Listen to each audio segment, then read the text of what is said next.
जय मां शारदे। मेरे प्यारे साथियों, स्टूडेंट्स,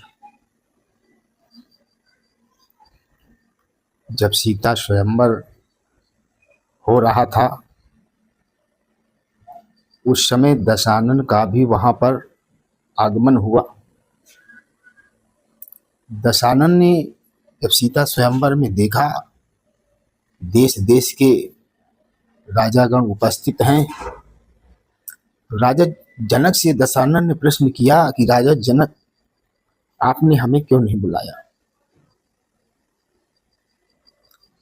जनक ने कहा, महाराज गलती हो गई, एक तो बीच में समुद्र था, इस कारण मैं किसी को नहीं भेज सका आपके पास। दशानन ने कहा, जनक, यदि समुद्र में भी तुमने चिट्ठी लिख करके डाल दी होती तो मेरे पास संदेश पहुंच जाता। राजा जनक ने कहा, महाराज मुझसे गलती हो गई, मुझे क्षमा करें। रावण बहुत बड़ा विद्वान था,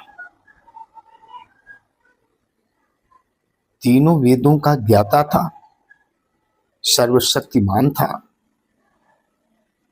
रावण धनुष तोड़ने के लिए गया लेकिन तोड़ा नहीं। क्यों नहीं तोड़ा? जब रावण धनुष के पास गया तो धनुष के बाएं तरफ 3 वाक्य लिखे हुए थे। वो वाक्य हिंदी में नहीं थे, वो वाक्य संस्कृत में नहीं थे, वो वाक्य इंग्लिश में भी नहीं लिखे थे,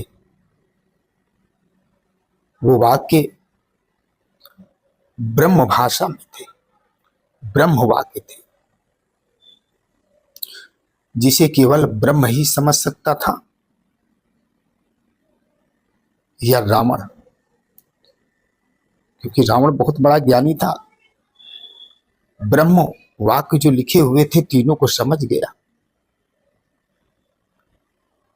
पहला वाक्य लिखा था, पिता मरण, जो धनुष तोड़ेगा उसे उसके पिता की मृत्यु हो जाएगी।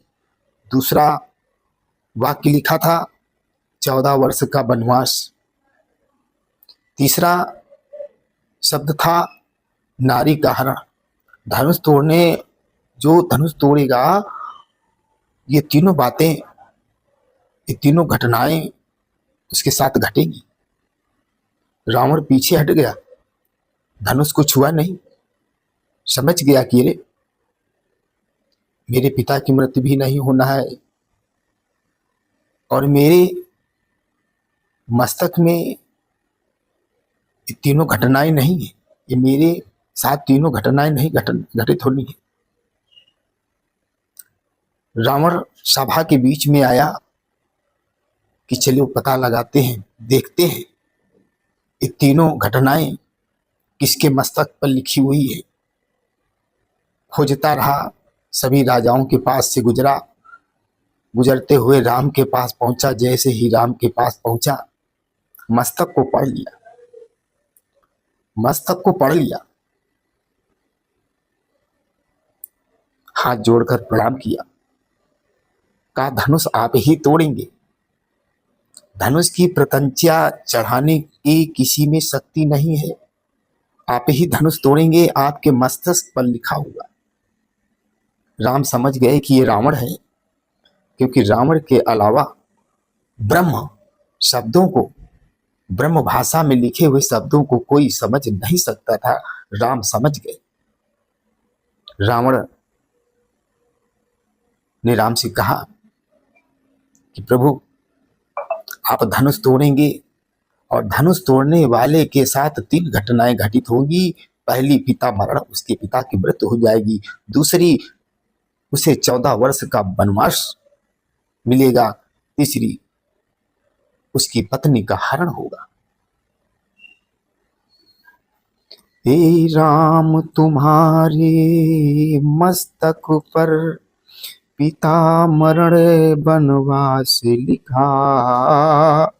हे राम तुम्हारे हाथों से रावण का सर्वनाश लिखा।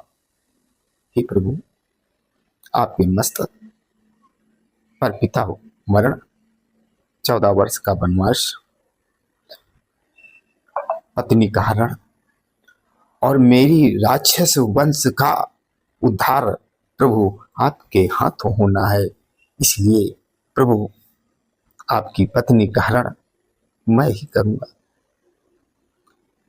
मैं एक बार सीता को लेकर लंका जाऊंगा।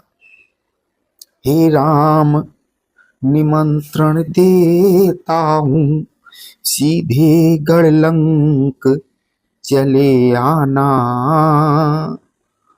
कुछ कार्य तुम्हें अब करना है, सबका उद्धार किए जाना।